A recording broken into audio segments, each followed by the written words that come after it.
వనస్థలిపురంలో RS brothers mega shopping mall Akkineni Naga Chaitanya మరియు Sobhita గార్లచే September 26న ఘన ప్రారంభం.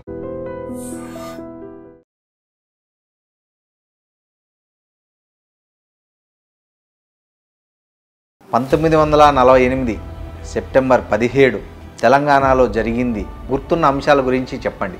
భారతదేశం అంతటా కూడా ఇంగ్లీషులకు వ్యతిరేకంగా పోరాటం జరుగుతున్నది. మనము ఇక్కడ తెలంగాణలో నిజాం గవర్నమెంట్ చేసే దుశ్చర్యలకు వ్యతిరేకంగా ఇక్కడ మితవాదులు అతివాదులుగా విడిపోయి నిజాంకు వ్యతిరేకంగా పోరాటం మొదలుపెట్టారు. కమ్యూనిస్ట్ పార్టీగా అనుకోవాల్సిందే. అప్పటికి భూస్వాములకు వ్యతిరేకంగా గ్రామంలో అణచివేయబడ్డ అట్టడుగు వర్గాల తరఫున దున్నేవాడికి భూమి, జనాన్ని సమీకరించేటందుకు అట్టడుగు వర్గాల వారు ఏం కోరుతున్నారు, వాళ్ళకి ఏమి ఇబ్బందులు ఉన్నాయో అన్ని క్రోడీకరించి నిజాం గవర్నమెంట్ వాళ్ళకి చేతగాక రజాకారులని ఆయుధాలు ఇచ్చి ఊళ్ళ మీదకి పంపించింది. వాళ్ళు వచ్చి లేవి సార్, అప్పుడు మీకేం భయం కాలేదా? ఓవైపు సైనిక చర్య జరుగుతుంది, ఇంకోవైపు నిజాం రజాకారులు. మనం ఆశించింది ఏంటి? పోరాటం అంతా కూడా భూమి కొరకు, భుక్తి కొరకు. దీంట్లో నెహ్రూ పాత్ర ఎక్కువ ఉందా, పటేల్ పాత్ర ఎక్కువ ఉందా సార్ సైనిక చర్య? కమ్యూనిస్టులు కోరుకునే సోషలిజం నమూనా ప్రభుత్వాన్ని మనం ఏర్పరుస్తున్నాం కదా అనేది నెహ్రూ వాదన. 1947 ఆగస్టు 15కు తెలంగాణకు సంబంధం. ఆగస్టు 15 నాడు మనం జెండాలు ఎగరేస్తున్నాము, పెద్ద ఎత్తున ఉత్సవాలు చేస్తున్నాము, అన్నీ జరుపుతున్నాం. అవును.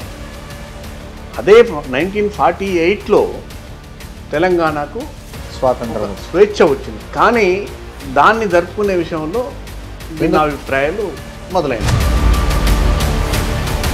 దేశ చరిత్రలో ఇంత క్వాలిటేటివ్ గుణాత్మకమైన ఉద్యమం మీకు ఎక్కడ జరగల లేదు. అట్టడుగు వర్గాల నుంచి, కులం లేదు, మతం లేదు.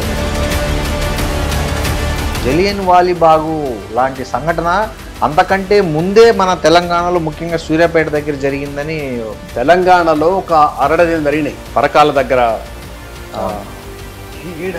వెంపటి దగ్గర 18 మంది నిలబెట్టి ఒకే దెబ్బ పెట్టి కలిసి నిప్పు పెట్టి తలగబెట్టింది. మరి అది జలియన్ బాగ్ కంటే ఇంకా క్రూరమైంది. తడకమల్లలో 5గురిని కాళ్ళు చేతులు కట్టేసి గడ్డాంలో వేసేసి గడ్డాంకు నింపి పెట్టింది. అట్లా జలియన్ వాలాబాగ్ లాంటి ఘటనలు తెలంగాణలో ఒక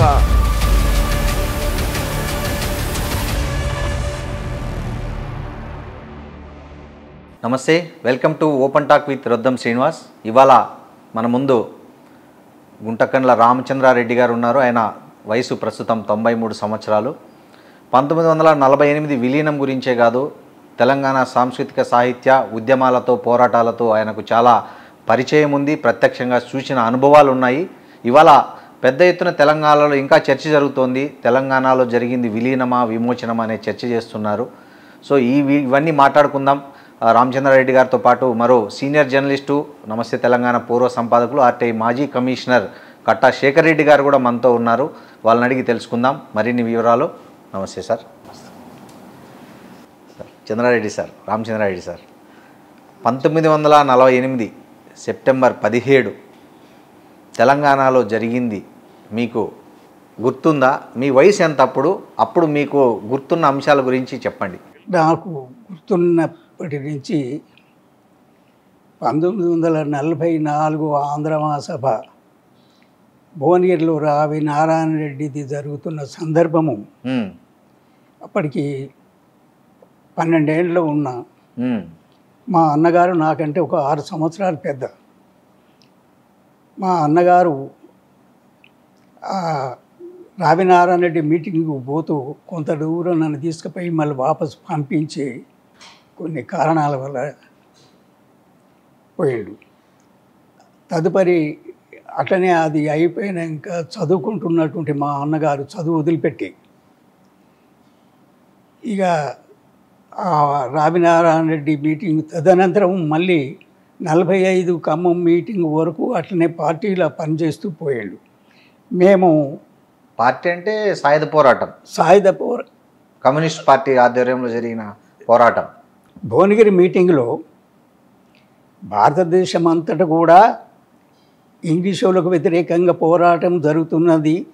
మనము ఇక్కడ తెలంగాణలో నిజాం గవర్నమెంట్ చేసే దుశ్చర్యలకు వ్యతిరేకంగా ఇక్కడ పోరాటము చేయాలనేది మొదలుపెట్టిన సందర్భాన రావినారాయణ రెడ్డి మీటింగ్లోనే మితవాదులు అతివాదులుగా విడిపోయి మితవాదులుగానేమో కాంగ్రెస్ నేషనల్ పార్టీలో పోయినరు, అతివాదులుగానేమో పీడిఎస్ కమ్యూనిస్ట్ పార్టీ ఉద్యమంగా. సార్ అంటే అతివాదులు మితవాదులుగా అంటే నాయకుల పేర్లు చెప్పండి సార్. అప్పట్లో ఏ నాయకులు అతివాదులుగా మారిపోయారు, మితవాదులుగా ఏ నాయకులు విడిపోయారు అనేది చెప్పండి కొంచెం. మీరు కూడా చెప్పండి. నేను మీటింగ్కి పోలేదు కాబట్టి అక్కడ జరిగిన సంఘటనలు అప్పుడు నేను 12 ఏళ్ళలో ఉన్నా కాబట్టి ఇది జరిగినటువంటి విషయాలలో నిజాంకు వ్యతిరేకంగా మనము ఇక్కడ నిజాం గవర్నమెంట్లో ఉన్నాము. తెలంగాణలో మనకు నేషనల్గానేమో కాంగ్రెస్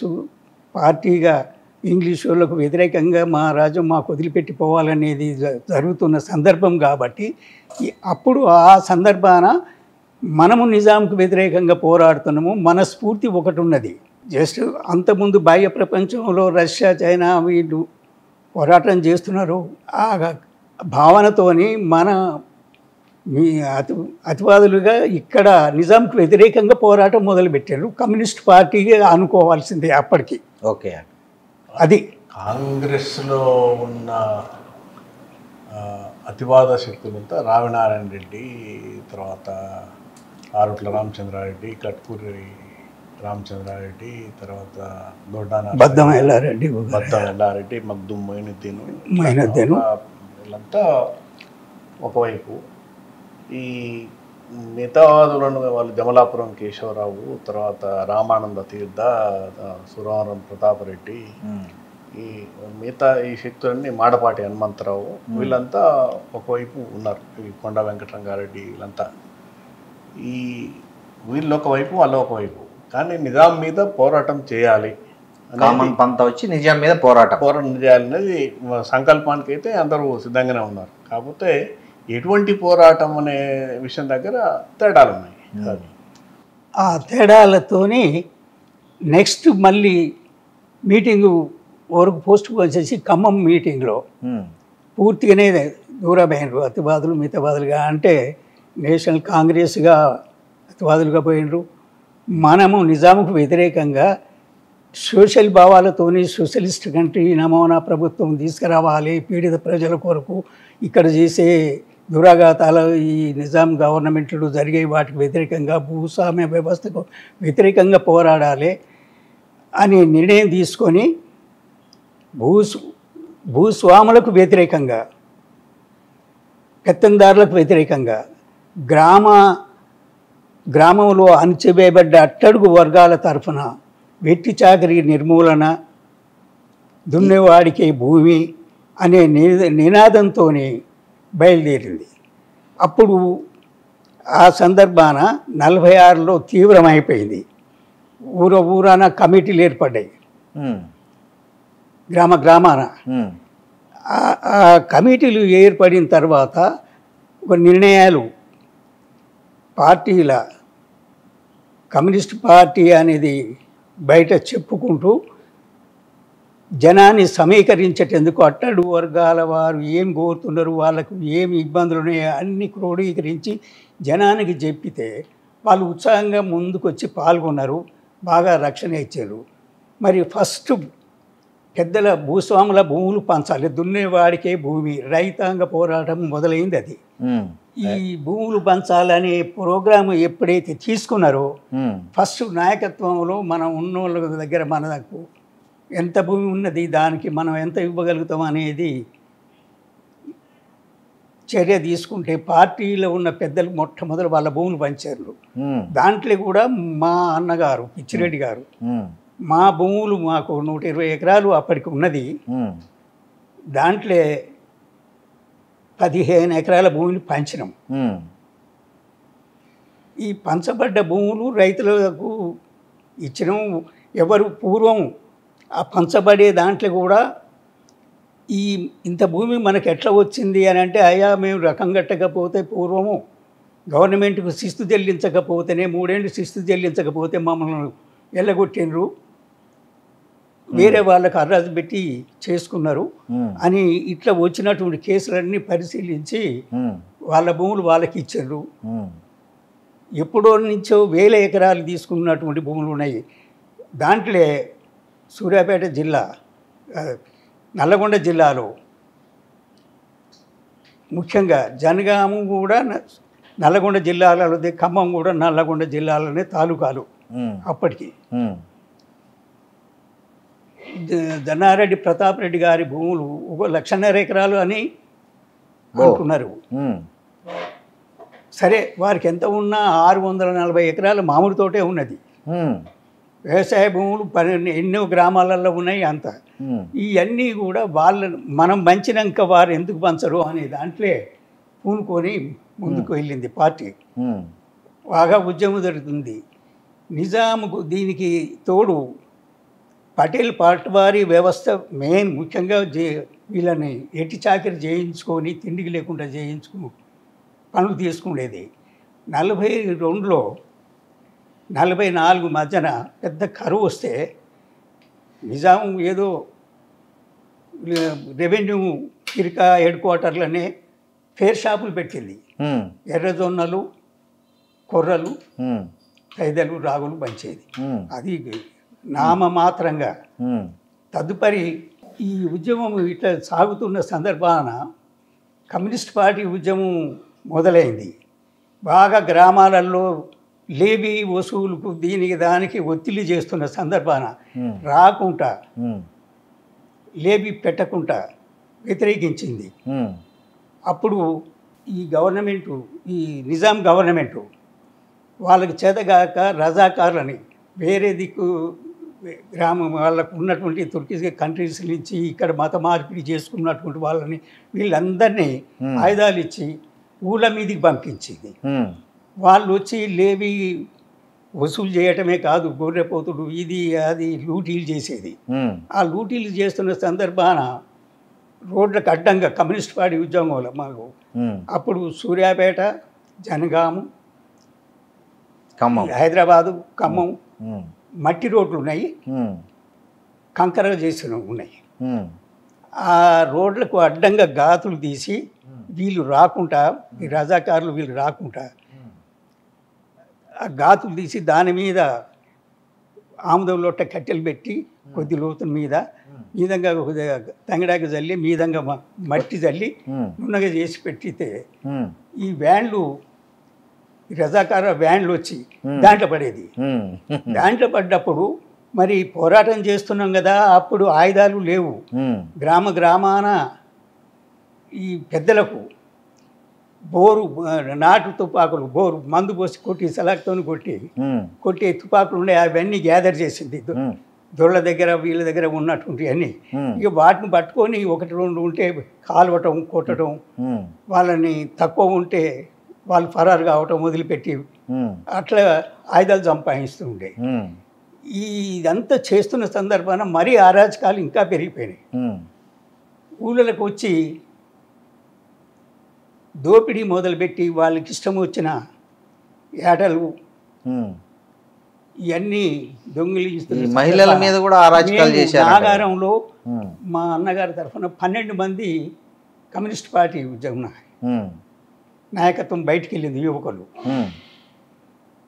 రజాకారులు ఊళ్ళకి వచ్చి తుపాకులు వీధికి రేపలతో గాల్చి అలజడి చేసి మేము గొర్రెపోతులు అవి తీసుకొని పోయారు. మళ్ళీ తెల్లారి వచ్చినప్పుడు నాగారం డాక్ బంగ్లా, రెవెన్యూ ఫిర్కా బంగ్లాలో ఉంటే మా నాగారం జనం అంతా మేము కూడా పోయినా కొంత లెక్క పోయి కడీలకు దాపు చేసుకొని నాటు తుపాకుతో కాలిస్తే వాళ్ళు పొలాల అక్కడ నుంచి వాళ్ళ స్టేషన్ నుంచి మధ్యన పొలం ఉన్నది, పొలాల కాడికి వచ్చి దగ్గరికి వచ్చి కాల్చిన సందర్భాన ఒకరికి తొడల, ఒకరికి కాళ్ళ, ఇద్దరికి దెబ్బలు తగిలినాయి.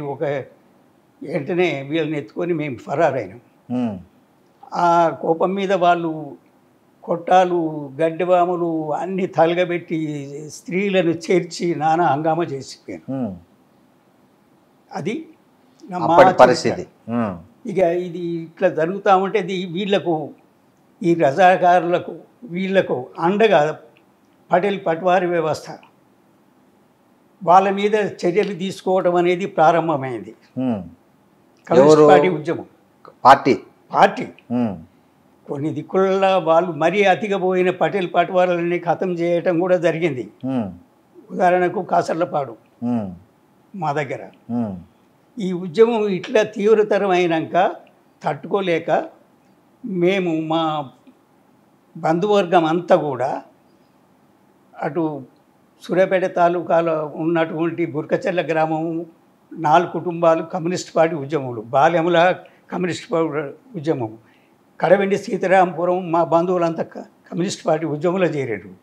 రావి నారాయణ రెడ్డి, అవతల రెడ్డి, సుబ్బీమిరెడ్డి, నరసింహారెడ్డి, ముఖ్యంగా ఫస్ట్ ఎర్లియర్గా నల్లు ప్రతాప్ రెడ్డి, అండ్రెడ్డి వెంకటరెడ్డి, అండ్రెడ్డి రామరెడ్డి ఉద్యమంలో చేరి వీరంతా కొందరేమో ఆర్గనైజింగ్ కమిటీలు, కొందరేమో దళ కమాండర్లుగా మీ కుటుంబం నుంచి మీ బంధువర్గం నుంచి చేశారు. ఈ చేసే ఆ పోరాటంలో తీవ్రంగా పోరాడుతున్న సందర్భాన మేము ఇక్కడి నుంచి మాకున్న ధాన్యము అది అంత భూమిలో పాతిపెట్టి 46 ఎండింగ్ డిసెంబర్లో ధాన్యమంతా పడబెట్టి 47 ఫస్ట్ ఇయర్లీగా యూనియన్ గవర్నమెంట్కి వెళ్ళిపోయినాం. మీరు మాకు దగ్గర ఉన్న మా కుటుంబాలు 20 కుటుంబాలు అన్నీ కరివిరాల, జగ్గుగూడెం, ఈ బిందాలపురం, గోపాలపురం ఆ గ్రామాలకు అక్కడికి యూనియన్ గవర్నమెంట్లో ఉన్నాయి అప్పటికే. అవి మనకు దగ్గర ఉన్నది. మునగాల పరగణ మునగాల పరగణ. ఆ పరగణకి వెళ్ళిపోయినాం. ఒక 6 మాసాలు అక్కడ ఉన్న తర్వాత ఇండియాకి స్వాతంత్రం వచ్చింది 47లో స్వాతంత్రం వచ్చింది అనేది కొద్దిగా సంతోషపడ్డ. రజాకారుల ఒత్తిడి మహతీవ్రం అయిపోయింది. కాదు సార్, మీకు అప్పట్లో ఈ ప్రచార సాధనాలు ఇంత లేవు కదా, అప్పట్లో ఈ తెలంగాణ ప్రాంతంలో కావచ్చు ఎక్కడైనా కానీ మీకు ఎట్లా వచ్చేది ఇవన్నీ? స్వాతంత్రం వచ్చింది, బ్రిటిష్ వాళ్ళు మనల్ని వదిలి వెళ్ళిపోయారు అంటే మీకు మాధ్యమం అంటే మీడియా ఏంది అని? మీడియా ఏం లేదు, అంతా కూడా మేము 2 అంచెలుగా విజిల్లు కూత పెట్టిన నేల, మళ్ళీ అక్కడ ఒక దగ్గర కోరియర్స్ ఇన్ఫర్మేషన్, ఓకే, కోరియర్స్ ద్వారానే ఇన్ఫర్మేషన్, విజిల్తోనే ఇన్స్ట్రక్షన్స్. 47లో ఈ రజాకారుల ఒత్తిడికి ఆయుధాలు కావాల్సి వచ్చి మా అన్న పిచ్చిరెడ్డి గారు, నల్లు ప్రతాప్ రెడ్డి, అండ్రెడ్డి వెంకటరెడ్డి, అప్పుడు నల్లు నరసింహులు, తర్వాత కృష్ణమూర్తి, వీళ్ళు మా పక్క ఊరు గ్రామం వేసిపోయిన ఎల్లప్ప, ఈ దళ కమాండర్లుగా ఏర్పాటు చేసి ఆయుధాలు కావాలని 40,000 రూపాయలు గ్యాదర్ చేసుకొచ్చారు సందాలుగా ఆ కాలానికి. అప్పుడు 47 ఫిబ్రవరి. అప్పుడు 40,000లో అప్పుడు ఎకరం ధర ఎంత ఉండే సార్ ఆ టైంలో? 50 రూపాయలు, 40 రూపాయలు. బంగారం 40,000 రూపాయలు పెద్ద గొంగడి మూటలలో 2 కచరాలలో తీసుకొచ్చి ఎండబెట్టి నా ముందట మళ్ళీ అన్ని కట్టలు కట్టి యూనియన్ గవర్నమెంట్లో మొత్తం క్రిస్టియన్స్ రైల్వేలలో పనిచేస్తున్నారు. మా ఊళ్ళో ఉన్నారు 30 మంది. మా ఊరు పక్క ఊరు పస్తాలలో ఉన్నటువంటి క్రిస్టియన్లలో ఎక్కువ మంది రైల్వేలో పనిచేస్తున్నారు. క్రిస్టియన్స్ వాళ్ళ ద్వారా మాకు ఇన్ఫర్మేషన్ ఏంటంటే ఆయుధాలు తెస్తామని అంటే 40,000 రూపాయలు కొన్ని తక్కువ ఉంటే అప్పు తెచ్చారు. అప్పు తేవడానికి నమ్మి ఇచ్చేటోళ్ళు గారు. పెద్దల దగ్గర రూపాయలు ఉన్నోళ్ళు సాత్వికులైనా మళ్ళీ ఇస్తామని చేస్తే ఇచ్చిన ఒకటే ఇవ్వకున్న ఒకటే వాళ్ళ బంధువులను చంపింది అనేది వాళ్ళ భావాలని అడిగినందుకు ఇవ్వకపోతే ఉన్నాయని పేరు పోయింది, అప్పులు పెడుతున్నామని అట్లా ఇచ్చిండ్రు అప్పులు. 40,000 రూపాయలు భయంతో ఇచ్చారు. ఇచ్చిండ్రు. పేరుంది కాబట్టి ఇకపోతే మనకి ఏం లేని వాళ్ళు అనుకుంటారనే దిగులతో కూడా కొంతమంది ఇచ్చినట్టున్నారు. అట్లా పర్సాబెల్లిలో తెచ్చినాం. గొప్పల చిన్నర్సిరెడ్డి అని ఉన్నాడు, ఆయన ద్వారా ఆయన దగ్గర తెప్పించిండు మా అన్నగారు. 2,000 రూపాయలు తెప్పించాడు. 40,000 రూపాయలు ఆ పస్తాల రైల్వేలో పనిచేసేటోళ్ళకి ఏర్పాటు చేసి పిలిపించి మా బావి దగ్గర అన్ని ఒక 100 ఎకరాలు అడవిలాగా ఉండి ఒక్కొక్క రావి చెట్టు 8 రాగి చెట్లు 10 రాగి చెట్లు మామిడి చెట్టు ఒక నెల రోజులు 30 పశువులకు మేతకు సరిపోయే రాగాకి వెళ్ళేది. పెద్ద అడవిలాగా ఉండేది. అక్కడనే ఏ మీటింగ్లో అయినా ఏ అయినా ఆడ జరిగేది. నేను ఉన్నా కాబట్టి ఎమ్మడి రూపాయలు పంపించినాక అతను 2 నెలలు అయింది, 3 నెలలు అయింది, తొందరగా తేలే. ఆయుధాలు 4వ నెల అయింది. యాక్షను జరిగింది ఇండియా మీద. అది అక్కడ ఆపరేషన్ అయింది. వాళ్ళు ఇండియన్ గవర్నమెంట్ ఒప్పజెప్పిపోయే సందర్భాన ఆయుధాలు తెచ్చారు. మీకు అప్పుడు లేటుగా తెచ్చారు. ఆ ఆయుధాలే పట్టుకొని ఉద్యమం తీవ్రంగా చేయటం మొదలుపెట్టారు. ఇది అయిపోయిన తర్వాత ఇండియాకి స్వాతంత్రం వచ్చింది. ఇక్కడ నిజాంకు వ్యతిరేకంగా మనం పోరాడుతున్నాం. అప్పటికి కొద్ది మందే నాయకత్వం చనిపోయింది, కానీ సామాన్య జనం చనిపోయింది. దొరలకు వ్యతిరేకంగా ఇసునూరు దొరలకు వాళ్ళకు వ్యతిరేకంగా చేసిన దగ్గర వీటి దగ్గరనే కాల్పులు జరిపి వీళ్ళని చేసి మనలో ఈ పోరాటంలో ఉన్నోళ్ళని దొడ్డి కొమరయ్య వీళ్ళందరినీ చంపడానికి కారకులైన సందర్భాన మనం ఆయుధాలు బాగా సంపాదించుకున్నాం. ఇదంతా జరుగుతూ పోతున్నది 48. మేము యూనియన్ గవర్నమెంట్కి వెళ్ళిపోయిన వాళ్ళము. ఇండియాకి స్వాతంత్రం వచ్చిందని వెళ్ళి వచ్చినాం. వెళ్ళి ఇంటికి రాలా, మరొక ఊరికి పోయి పల్లెపాడికి మా బావగారి ఇంట్లో అక్కడ వేరే ఊరికి పోయి ఎక్కడనైనా సడన్గా ఊళ్ళకి రాలే. మనకు బంధువులు ఉన్న కాడ పోయి వచ్చి నెమ్మదిగా ఊరు చేరినాం. 48 యాక్షన్ తర్వాత. అప్పుడు 48 సెప్టెంబర్లో ఇక్కడ నిజాం గవర్నమెంటు నిజాం రాజు మరి సెంట్రల్లో జరిగినటువంటి ఒప్పందాలతోని ఇది నిజాం ఒక్కటి ఇక్కడ వాడు స్వతంత్రంగా ఉంటానంటే ఉండనిచ్చేటందుకు వీలు లేదనేది అక్కడ జరిగిన చర్చలతోని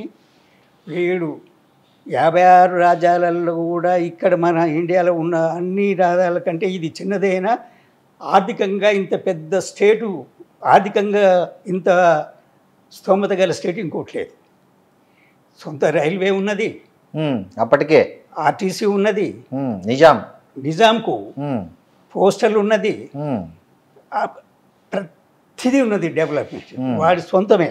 వీడికి డబ్బులు సంపాదించడమే జనాన్ని హింసించి తప్ప ఇంకో మార్గం లేదు ఆయన చేసేటువంటి చేష్టలు.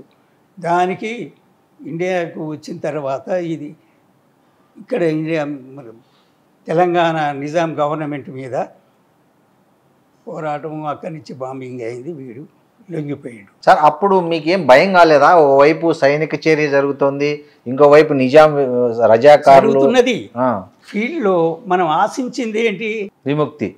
విముక్తి విమోచన అట్లా పెట్టండి. స్వేచ్ఛ అనేది వాళ్ళు అంటే అనవచ్చు. అవును. పోరాటం అంతా కూడా భూమి కొరకు, భుక్తి కొరకు. భుక్తి కావాలంటే భూమి కావాలి. అవును. పండించిన పంట వాడికి దక్కాల. ఈ 2 కరువైపోతున్నాయి. అందుకు ఉద్యమం మొదలైంది. మరి ఆ ఉద్యమం యొక్క ఫలితాలు రావాలనంటే ఏ గవర్నమెంట్ ఉన్నా ఇది వదిలిపెట్టాలి, ఇది జరగాలి. మనం తీసుకున్న స్టెప్ భూములు పంచడం, లక్షల ఎకరాలు. ఆ భూములు ఎప్పుడు సైనిక చర్యకు ముందు మీరు ఆల్రెడీ భూములు పంచారు. భూములు పంచినాం. పెద్దల భూములు, పశువులు పంచడం. 1946లో సాయుధ పోరాటం ప్రకటించింది కమ్యూనిస్ట్ పార్టీ. అవును. సాయుధ పోరాటం తిరుగుబాటు. తిరుగుబాటు ఖమ్మం మహాసభ తర్వాత ఎందుకంటే భూములు పంపకం ఎంత మనం పంచినాం. కమ్యూనిస్ట్ పార్టీ నాయకులందరూ రావినారాయణ రెడ్డి పెద్ద భూస్వామి, అవును, ఆయన భూములన్నీ పంచినాడు. అట్లా కమ్యూనిస్ట్ పార్టీలో భీమిరెడ్డి నరసింహారెడ్డి పెద్ద భూస్వామి, వాళ్ళందరూ భూములు పంచినారు. పంచి వీళ్ళని భూస్వాములను కూడా అడుగుతున్నారు, ప్రతిఘటిస్తున్నారు. ఆ ప్రతిఘటించే క్రమంలో ఇంకా సాయుధ పోరాటం పిలుపునిచ్చారు. వాళ్ళు ఏంటంటే దాడులు చేస్తున్నారు, తర్వాత అణచివేస్తున్నారు. దొడ్డి కుమరాయను చంపినారు, అంతకుముందు బందగి చనిపోయినాడు. ఇవన్నీ పరిణామాలు జరుగుతూ ఉన్నాయి. అందుకని సాయుధ పోరాటం ప్రకటించారు. సాయుధ పోరాటం ప్రకటించి ఈ భూముల పంపిణీ చేసినాము మనం. ఒక దాదాపు 3000 గ్రామాల విముక్తి చేసినారు. 3000 గ్రామాలు ప్రజాప్రభుత్వం అని ప్రకటించినారు. అక్కడ భూములు పంచినారు. అక్కడ కమ్యూనిస్ట్ పార్టీతే పెత్తనం నడుస్తూ ఉంది. అంటే తెలంగాణలో ఉన్నది 3000 కాదు కదా, చాలా ఎక్కువ గ్రామాలు. అక్కడ ఈ భూమి పంచినాము, అదే భూమి కొరకు భుక్తి కొరకు అనే మనం నినాదంతో మొదలుపెట్టినాము. ఇది చివరిదాకా కొనసాగాలనేది కమ్యూనిస్ట్ పార్టీ స్టాండ్. జనం కోరిక, అయ్యో కోరిక. ఆ ఊర్లలో ప్రజలు కూడా వాళ్ళకి మద్దతుగా ఉన్నారు. ఓకే, ఆ ఊర్లలో ప్రజలు కూడా వాళ్ళకి మద్దతుగా ఉన్నారు. పోరాటం కొనసాగుతాం. కానీ యువతల గవర్నమెంట్, ఇండియా గవర్నమెంట్ అట్లా ఆలోచించలే. మరొకటి కూడా ఉన్నది చర్చ. ఇప్పుడు ఈస్ట్ వెస్ట్ 2 పాకిస్తాన్లు అయినాయి. ఇక్కడ మనం ఏ చర్య తీసుకోకపోతే హైదరాబాద్ ఇంకో Pakistan communist party or Nizam అంటే మళ్ళీ వాడు పాకిస్తాన్లో వాడు వీడొక తుర్క దేశం ఆనుకోలో కొడుకలే. ఏ చర్య తీసుకోకపోతే మనం దాంట్లో ఇండియన్ గవర్నమెంట్లో కలుపుకోకపోతే నిజామైనా పరిపాలిస్తాడు, కమ్యూనిస్టులైనా అవుతారు. కమ్యూనిస్టు ప్రాబల్యం బాగా బొరిగింది, బాగా పెరిగింది, ఆయుధాలు బాగా సమకూరినాయి. ఇక అది వీడు ఎట్లాగా పోతాడు, కమ్యూనిస్ట్ పార్టీ ఏర్పడుతుంది, కమ్యూనిస్ట్ ప్రభుత్వం వస్తుంది అనేది సెంట్రల్లో ఆలోచన ఉండే తర్జన భర్జనలు జరిగి వద్దు, కావాలి, చేయాలి అని నెహ్రూ అప్పుడు ఉన్న వల్లభాయ్ పటేల్ జరిగినా దీంట్లో నెహ్రూ పాత్ర ఎక్కువ ఉందా, పటేల్ పాత్ర ఎక్కువ ఉందా సార్ సైనిక చర్య? కమ్యూనిస్టులు కోరుకునే సోషలిజం నమూనా ప్రభుత్వాన్ని మనం ఏర్పరుస్తున్నాం కదా అనేది నెహ్రూ వాదన. ఓకే, కమ్యూనిస్ట్ పార్టీ ఏదైతే చెప్తుందో దున్నేవాడిదే భూమి అదైనా వ్యతిరేకమే. ఈ ఈ నిజాం రాజు ఉన్న వ్యతిరేకం. వేట్ చేయటం ఎందుకు, కలిపేయటం ఉత్తమం అనేది అంతిమ నిర్ణయం తీసుకొని చేసిండ్రు. ఓకే, ఇద్దరు కంబైన్డ్. కానీ అయ్యో ఆర్గ్యుమెంట్ కూర్చున్నప్పుడు 2 ఉంటాయి, అవును కాదనేది. ఎవరు ఏది చేసినా చేసిండ్రు. చేసిన తర్వాత కమ్యూనిస్ట్ పార్టీ మీద మళ్ళా పోరాటము రైతులది జరుగుతుంది. యూనియన్ గవర్నమెంట్ వచ్చింది, నిజాము లొంగిపోయిండు, అయిపోయింది. పంచిన భూములు రైతాంగానికి 1,00,000 ఎకరాలు పంచిన అవి అట్లనే లేవు, వెంటనే స్వాధీనం చేసుకున్నారు. 47 తర్వాత వెంటనే స్వాధీనం చేసుకున్నారు కేంద్ర ప్రభుత్వం. ఏమైందంటే 48లో ఇక్కడ 2-3 విషయాలు స్పష్టంగా చెప్పండి సార్. ఈ విలీనమా, విమోచనమా, స్వేచ్ఛ జరుగుతుందా, ఒక స్పష్టత చెప్పదలుచుకుంది. ఏంటంటే 1947 ఆగస్ట్ 15కు తెలంగాణకు సంబంధం లేదు. అప్పటికి తెలంగాణ నిజాం పరిపాలన హైదరాబాద్ సంస్థానంలో ఉంది. మనం పోరాడుతూనే ఉన్నాం. అవును, అయినప్పటికీ ఆగస్టు 15 నాడు మనం జెండాలు ఎగరేస్తున్నాము, పెద్ద ఎత్తున ఉత్సవాలు చేస్తున్నాము, అన్నీ జరుపుతున్నాం. అవును, అదే 1948లో తెలంగాణకు స్వేచ్ఛ వచ్చింది, స్వాతంత్రం వచ్చింది, స్వాతంత్రమే వచ్చింది. అవును, కానీ దాన్ని జరుపుకునే విషయంలో భిన్నాభిప్రాయాలు మొదలైనవి. ఈ భిన్నాభిప్రాయాలు ఎక్కడ మొదలైనవి అంటే పార్టీల మధ్యన మొదలైనవి, ప్రజల మధ్య కాదు. ప్రజల మధ్యన కాదు.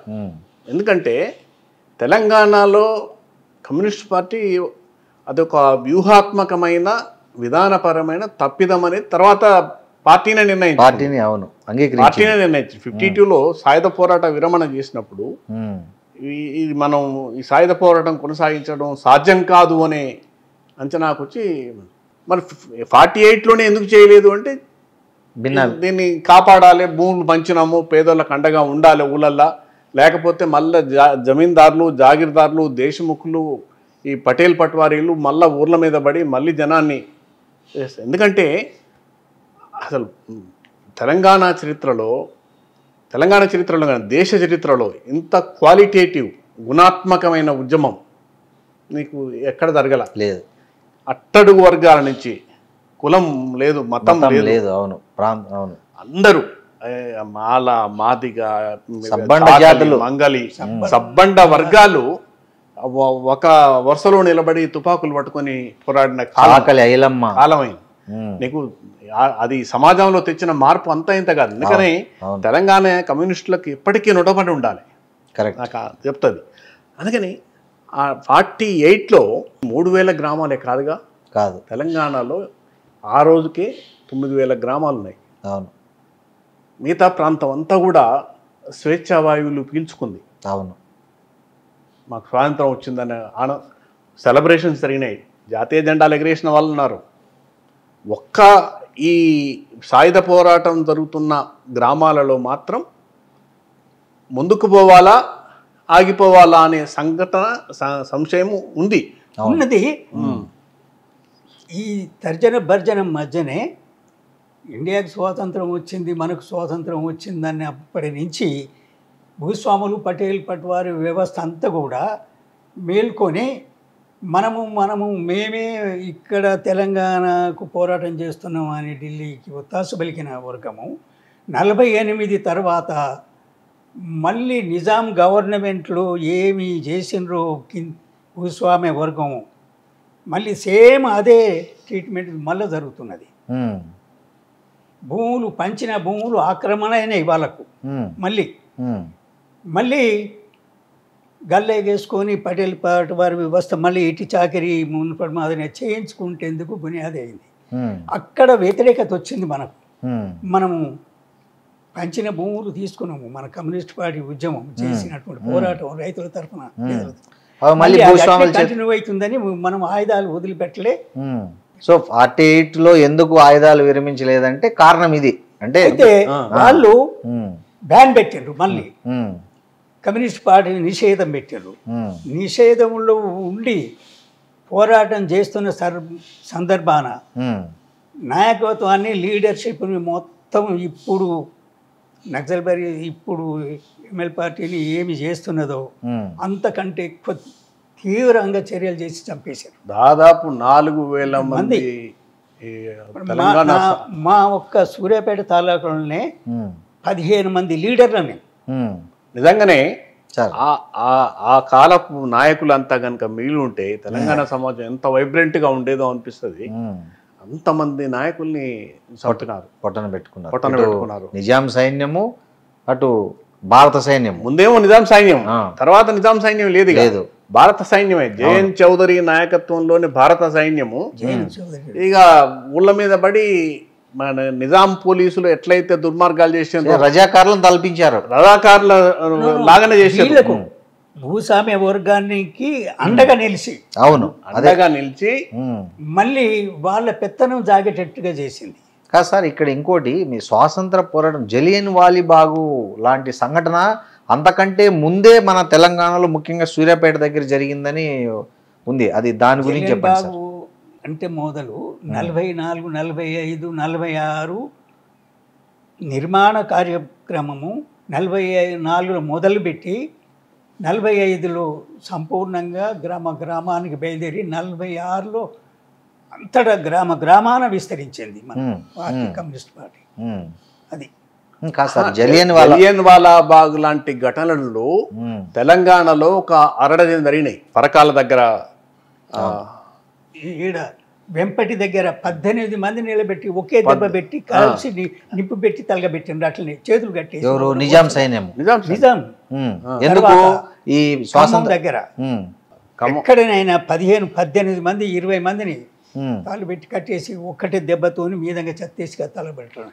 పెట్రోల్ మరి అది జలియన్ బాగ్ కంటే ఇంకా ఘోరమైంది. తడకమల్లలో 5గురిని కాళ్ళు చేతులు కట్టేసి గడ్డాంలో వేసేసి గడ్డాంకు నింపి పెట్టారు. అట్లా జలియన్ వాలా బాగ్ లాంటి ఘటనలు తెలంగాణలో ఒక 6-7 ఘటనలు చాలా దారుణమైన. ఆ పరకాల దగ్గరది అది 100 మందికి పైన. అవును, అది బిగ్గెస్ట్. చాలా దుర్మార్గమైన చేసినారు. వీళ్ళు వచ్చిన తర్వాత ఇంకా నాయకుల్ని అందరినీ కాల్చి చంపడం. రామరెడ్డి రేణిగుంట రామరెడ్డి 100 మందిని అక్కడ అంతే. రేణిగుంట రామరెడ్డి ఇవన్నీ రజాకారులు మొదలుపెట్టిన దాన్ని ఈ నిజాం పోలీస్ అండ్ రజాకారులు ఇద్దరు చేసిన దుశ్చర్యలకు కమ్యూనిస్ట్ పార్టీ తీసుకున్న పంద దున్నేవాడికి భూమి భుక్తి కొరకు పోరాటం అన్నప్పుడు భూములు పంచినవి వాపసు తీసుకోవటము, వాళ్ళనే మళ్ళా ఒత్తాస బలికిచ్చి పటేల్ పాటు వారి వ్యవస్థను 47-48 మధ్యన 49 వరకు వీళ్ళు డిక్లేర్ చేసేంత వరకు మళ్ళీ ఏది ఆపలే సార్. 1947 ఆగస్టు 15 దేశానికి స్వాతంత్రం వచ్చింది, కానీ ఇక్కడ రాలే. కానీ దాన్ని ఇక్కడ సెలబ్రేట్ చేసుకున్నారా?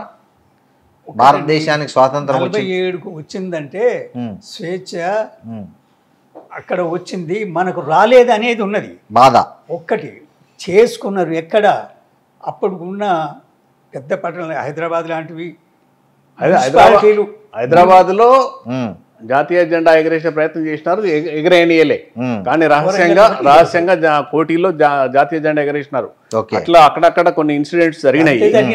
కానీ వెళ్ళు అలాగా బయటకు వచ్చి చేసుకున్న నిర్బంధం అలాంటిది. 48 సెప్టెంబర్ 17 నాడు మాత్రం చాలా చోట్ల జనము బయటకు వచ్చి హర్షోద్రేకాలు వాళ్ళు వస్తుంటే వాళ్ళకు స్వాగతం చెప్పిన సందర్భం కూడా ఉంది.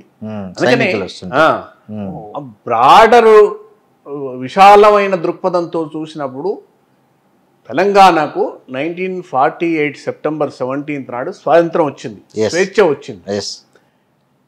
కానీ ఆ స్వేచ్ఛ వచ్చిన సందర్భంలోనే నెహ్రూ కానీ పటేల్ కానీ ఓకే ఈ గ్రామాలలో ఇప్పటివరకు జరిగింది వదిలేయండి, ఆ భూములు అవన్నీ ఆ రక్షణ చేస్తాము, పేదలకు అట్లాగే ఉంచుతాము అని నేను సోషలిస్టు ప్రభుత్వం మేమే తెస్తామని అన్నాడుగా అన్న నెహ్రూ.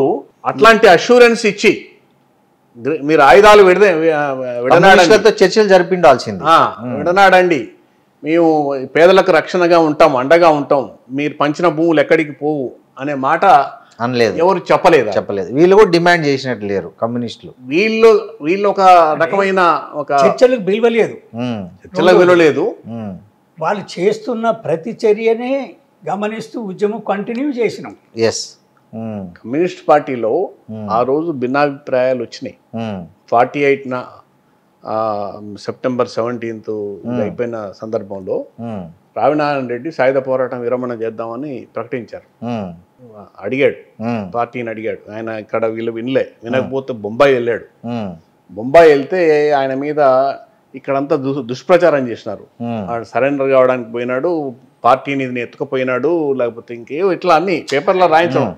కేసీఆర్కు వ్యతిరేకంగా తెలంగాణ ఉద్యమం సందర్భంగా ఎట్లయితే అవాకులు చెవాకులు అబద్ధాలు ప్రచారం చేసినారో రావినారాయణ రెడ్డి మీద కూడా అట్లే. అటు కమ్యూనిస్ట్ పార్టీ చేసింది, ఇటు అది అధికార యంత్రాంగం చేసింది, రెండు చేసినాయి.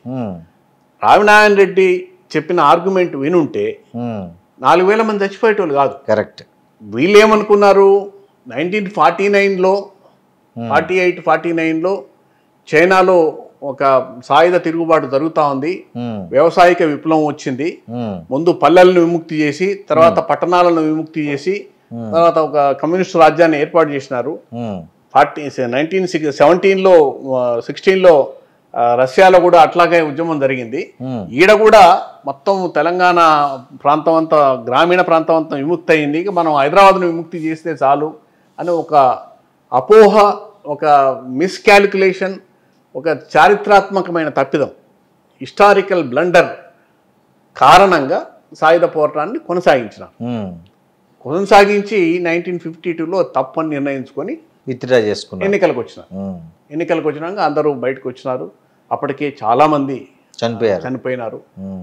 చాలా నష్టం అంటే జరిగింది. నిజాం పాలనలో కంటే కూడా భారత సైన్యం విలీనం తర్వాత జరిపిన దాంట్లో ఎక్కువ మంది చనిపోయినట్టు. నిజాం పాలనలో చచ్చిపోయింది నాయకులు చచ్చిపోలే, అమాయక జనాన్ని చాలా మందిని ఎక్కడ దొరకబట్టుకొని నాయకులు పోరాటం చేస్తా ఉన్నారు, దొరకకుండా ఉన్నారు, ఆయుధాలతో ఉన్నారు కాబట్టి ఎక్కువ దొరకలేదు. ఎక్కడన్నా ఒక చోట దొరికితే నాయకులు చంపినారు, అప్పుడు కూడా చంపకేం లేదు. కానీ ఎక్కువ మంది నాయకులు, బలమైన నాయకులు ఎక్కువ మంది చనిపోయింది ఎప్పుడంటే 48 తర్వాత వచ్చిన దాడుల్లోనే ఎక్కువ మంది చనిపోయినారు. ఎందుకంటే పటేళ్లు, పట్వార్లు, జాగీర్దార్లు, దేశం, సైన్యం అంతా కలిసి బలం అంతా కలిసి ఊర్ల మీద పడి గవర్నమెంట్ కు ఇన్ఫర్మేటర్స్ అంతా కూడా పటేల్ పట్వారు వ్యవస్థతో నడిచింది కాబట్టి మర్డర్స్ నాయకత్వం అంతా కుప్పకూలిపోయింది. కుప్పకూలిందనంటే ఫీల్డ్ వర్క్ ఎవరైతే దళ కమాండర్లు ఉన్నారో, దళ సభ్యులు ఉన్నారో వాళ్ళు మొత్తం అర్థమే. 48 ఆ రోజు సెప్టెంబర్ 17 రోజు నిజాం లొంగిపోయిన తర్వాత పటేల్ ముందు ప్రజలు ఎట్లా సెలబ్రేట్ చేసుకున్నారు సార్ దాన్ని? తెలంగాణ ప్రజలు దాన్ని ఎలా సెలబ్రేట్ చేసుకున్నారు? ఇళ్లలో, ఊర్లలో, గ్రామాల్లో?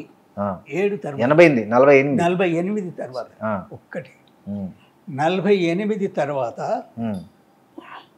ఆ రోజు విలీనం జరిగిన రోజు, అదేదో స్వేచ్ఛ వచ్చిన రోజు మీరెక్కడున్నారు, దాన్ని ఎట్లా సెలబ్రేట్ చేసుకున్నారు? ఆ రోజు 48 రోజు మా గ్రామంలో నేను మా పార్టీ 4 దళాలు, ఈ కృష్ణమూర్తి దళం, నల్లు నరసింహ దళము, తర్వాత వరంగల్, ఇటు పశ్చిమంగా ఈ భువనగిరి, తర్వాత సూర్యాపేట దళాలు, 4 దళాలు ఇప్పుడు మా ఉన్న ఇంట్లే 4 ఏడలు కూసి తిని సందర్భం 6 గంటలైంది. అక్కడ బాంబింగ్ అయిపోయింది ఈవినింగ్. రజాకారులు క్యాంపులు పెట్టి ఉన్నారు ఊళ్ళల్లో, తుంగతుర్తి, ఏనుబాముల, ఈ క్యాంపులల్లో, ఒక్కొక్క క్యాంపులల్లో భార్య పిల్లలతోనే ఉన్నారు వాళ్ళు. ఆ రజాకారులు, ఈ నిజాం పోలీసు వాళ్ళు బండ్లు కట్టుకొని పారిపోతుంటే ఫలానా దగ్గరికి వచ్చిండ్రు అని ఇన్ఫర్మేషన్ రాగానే ఒక 2 కిలోమీటర్లు నేను ఉరికిన వాళ్ళెమ్మడి. మన దళ సభ్యులకు వాళ్లకు పోరాటము రాత్రి 12 గంటల దాకా జరిగింది. వాళ్ళు బండ్లు ఇది అన్ని వదిలిపెట్టి ఆడోళ్ళని ఆగమాగమయ్యి పరారైన రజాకారులు అదంతా దోపిడీ చేయటం అయింది. సో రజాకారులు డ్యూటీ చేశారు ఆ రోజు. తదుపరి ఆ రోజు వీళ్ళు 2 రకాల సీన్. ఒకటి వీళ్ళేమో పోరాట రంగంలో ఉన్నారు. అవును, వీళ్ళంతా కూడా నాగారం, వీరి స్వగ్రామం నాగారము ఏంటంటే ఒక పోరాట రంగానికి ఒక కేంద్రం, అడ్డా లాంటిది. అది అప్పుడు నియోజకవర్గం. అవును, ఆ కాలంలో నియోజకవర్గం. అది ఎలక్షన్ కూడా నాగారం 189 నియోజకవర్గం ఉంది. అది ఆ రంగస్థలం. అక్కడ పరిస్థితి ఏంటంటే బెజవాడ నుంచి అటు వైపు విమానాలు వచ్చి దురాష్పల్లి గుట్టల మీద బాంబింగ్ చేసినాయి, భయపెట్టడానికి. బాంబింగ్లు వేసేసి వేసేటప్పటికి వీళ్ళు ఇంకా రజాకారులంతా ఇంకా అయిపోయింది మన పని, సర్దుకొని పోవాలని ఎక్కడికక్కడ గుంపులు క్యాంపులలో ఉన్నారు. ఇక వీళ్ళని దొరకబట్టుకొని వీళ్ళని సంగతి చూడాలని చెప్పేసి వీళ్ళు రెడీగా ఉన్నారు. సో వెంటబడ్డను ఇంతకుముందు చెప్పిన సంఘటనలు అట్లాంటి చాలా చోట్ల జరిగినాయి. వాళ్ళ ఆయుధాలు తీసుకోవడం, స్వాధీనం చేసుకోవడం, అది మెయిన్. అదంతా చేసుకున్నారు. ఇది కాకుండా ఈ పోరాట రంగానికి దూరంగా ఉన్న ప్రాంతాల్లో ఈ సెలబ్రేషన్స్ జరిగినాయి. సెలబ్రేషన్స్ భారీగా జరిగినాయా అంటే భారీ. హైదరాబాద్ లాంటి చోట వాళ్ళకు ఆర్మీకి స్వాగతం చెప్పినారు, ఇవన్నీ జరిగినాయి. ఈ కమ్యూనిస్టు ఉద్యమ ప్రభావం లేని ప్రాంతాల్లో సెలబ్రేషన్స్ బాగా చేసుకున్నారు. ప్రజలు స్వేచ్ఛ వాయువులు పీల్చుకున్నారు. అక్కడ ఈ ఆర్మీ పదఘటనలు లేవు. ఎక్కడన్నా ఆర్మీ పదఘటనలు ఉన్నాయంటే రజాకారులు ఉన్న కాడ వాళ్ళు ఇక్కడ కూడా మిగతా చోట్ల రజాకారులు ఎక్కడ ఉంటే అక్కడ కూడా పోయి ఆర్మీ యాక్షన్ తీసుకున్నది. ఇక్కడ మాత్రం రజాకార్లు వర్సెస్ కమ్యూనిస్టులు వర్సెస్ ఆర్మీ, ఈ మూడింటి మధ్యన సంఘర్షణ జరిగింది. అందుకని అక్కడ సెలబ్రేషన్ 3 లేకపోవడానికి కారణం అంటే ఇది. కరెక్ట్. అనంతరం దీన్ని కొనసాగించడానికి. అవును. సో మీరైతే 4 ఏటలు కోసుకొని తిన్నారు ఆ రోజు. తింటున్న సందర్భాన మళ్ళీ రజాకారులు అనగానే తిన్నారు, తినలేదు. తినేది కూడా వదిలేసి మళ్ళీ వాళ్ళ వెంట పరిగెత్తారు, వాళ్ళని తరిమి కొట్టడానికి. వాళ్ళ దగ్గర రైఫిల్స్, కందిరిగల చప్పుడే వాళ్ళ కాల్పులు. అడవిలో మన ఏమో మ్యాన్ మేడ్, అవును, వాడేమో ఇంకా అప్పటికి మిషన్ మేడ్ కదా, వాడి అప్పటికి కొంచెం ఆధునికమైనవి. అవును, గవర్నమెంట్ సప్లై చేసింది కదా మన నిజాం గవర్నమెంట్ సప్లై చేసిన. నిజాం గవర్నమెంట్కు ఆర్థిక వనరు రెవెన్యూ ఒకటే కాకుండా ఇప్పుడు చెప్తాం కదా, పోస్టల్ ఉన్నది, రెవెన్యూ ఉన్నది, ఆర్టీసీ ఉన్నది, నిజాం స్టేట్ రైల్వే ఉంది, వాళ్లకు రవాణా ఇవన్నీ అన్నది ఒకటి ఇండస్ట్రీ కూడా ఉండే కదా. ఇది అల్విన్ ఉంది, హైదరాబాద్ ఆస్బెస్టాస్ ఇండస్ట్రీస్, టంకశాల ఉంది, అయ్యో సొంత ముద్ర పవర్ హౌస్ ఉంది. ఇప్పుడు ఇండియన్ గవర్నమెంట్ రూపాయలు మేము 2 ఏళ్ళు 3 ఏళ్ళు 20% లెస్తోని మన ఇండియన్ ఈ నిజాం రూపాయలు ఇచ్చి అవి తీసుకుంటే ఎందుకు 20% లెస్? ఇది ఆ రూపాయి నిజాం డబ్బే ఎక్కువ వాల్యూ, తక్కువ 116 వచ్చింది. అలానే చల్లనేది కదా, చల్లదు కదా. ఓకే. అయ్యో నిజాం నాణ్యాలు ఎట్లుండేటివి సార్? అంటే నిజాం బొమ్మతో ఉండేటివి. మొట్టమొదలు ముద్ద పైసల కంటే చిన్న పైసలు, రాగి పైసలు, రూపాయ, అర్ధ రూపాయ, బేడ, పావుల, బేడ, ఆనా 6 పైసలు. ఓకే.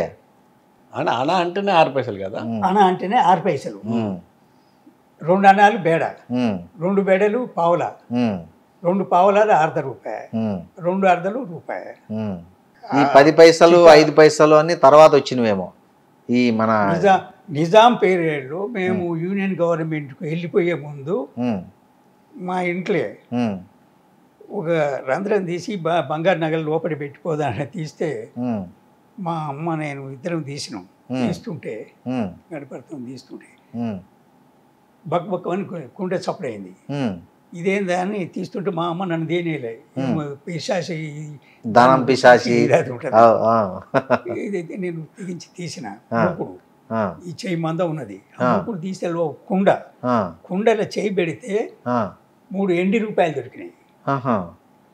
ఈ ఎండి రూపాయలు మళ్ళీ దాంట్లో తీసి ఈ అన్ని పెట్టి ఉప్పేసి మెత్తేసి, ఈ ధాన్యం కూడా 4 ఫీట్ల ఎలుపు, 20 గజాల పొడుగు, 4 ఫీట్ల రోజు తీసి దాంట్లో గడ్డి కట్టలు నిలబెట్టి ధాన్యం పోసి మళ్ళీ గడ్డి కప్పి మట్టి కప్పిపోయినాం. ఇట్లా ఎందుకు 20 ఫీట్ల ధాన్యం మేము అక్కడ పోయి వెళ్ళిపోయేటప్పుడు. Okay okay. మునగాడ పరంగాకి వెళ్ళిపోయి నాయనమ్మ ఉండే దాడులు ఎక్కువైనాయి. రజాకార్ల దాడులు ఊళ్ళ మీద ఎక్కువైనప్పుడు తప్పుకోవడానికి అటిలిన్ అన్నట్టు అంతా అడవిలే. అప్పటికి వీళ్ళకి ఆయుధాలు అవన్నీ సమకూరలేదు. తర్వాత ప్రతిఘటన తీవ్రంగా కాలే. మా నాయనమ్మ ఉన్నది. నాయనమ్మ ఏంది తాత ఎక్కడైనా మీరు రూపాయలు పాతి పెట్టినారే అంటే నవ్వింది. పెద్ద మనిషి, 90 ఏళ్ళు. ఆముదాల గరిసె కింద మీ వాటకు వచ్చింది ఆ ఇల్లు, 2 దిక్కుల్లో పెట్టినాం, ఈ ఇంట్లో 2 దిక్కులు పెట్టినాం అంటే అట్లా ఉన్నాయా అంటే మీ తాత తీసిండ్రా, తీసి వచ్చిండంటే నేను ఇట్లా దూతే వెళ్ళినది అంటే అయ్యో అన్ని తీయకూడదురా, 3 రూపాయలు 5 రూపాయలు దాంట్లో వేసి కడిగి దాంట్లో వేసి మళ్ళీ మూత పెట్టి పెడతాం. అన్ని తీయకూడదు, ఒకసారి తీయకుండా 20 రూపాయలు. సో 20 రూపాయలు నిజాం తయారు చేసినవా లేకపోతే బ్రిటిష్ గవర్నమెంట్? నిజాం వీడికంటే ఇప్పుడున్న 7th నిజాం కంటే మొదలున్న వాళ్ళు 20 రూపాయలే. ఓ, దాని మీద అతని బొమ్మలు ఉండేటివి. అన్ని బొమ్మలు, బరువు బిల్ల, అది తులం, 10 గ్రాములు. ఇక తులం అంటే 20 రూపాయే, మిగతా అన్ని లేదులే. అది. And for more videos, please subscribe to iDream. Please subscribe to iDream. Please subscribe iDream. And please subscribe to iDream. For more videos, subscribe to iDream. Please like, share and subscribe to the channel. Congratulations, iDream. Subscribe to iDream. Subscribe to iDream. So subscribe to iDream Media. iDream ki iDream team andarki huge congratulations. Please subscribe iDream Media. Please subscribe to iDream. Subscribe iDream. Please subscribe to iDream. iDream అంటే నా కళల ఛానల్ను subscribe చేసుకున్నారు, నోరు తిరుగుతలేదు. మీరైతే గంట గుర్తు కొట్టండి. For more such videos, please subscribe to iDream. Subscribe to iDream. Please subscribe to iDream. Please subscribe iDream Media. Please do subscribe to iDream. Please subscribe to iDream Media. For best entertainment and information, please subscribe iDream. And don't forget to subscribe to iDream.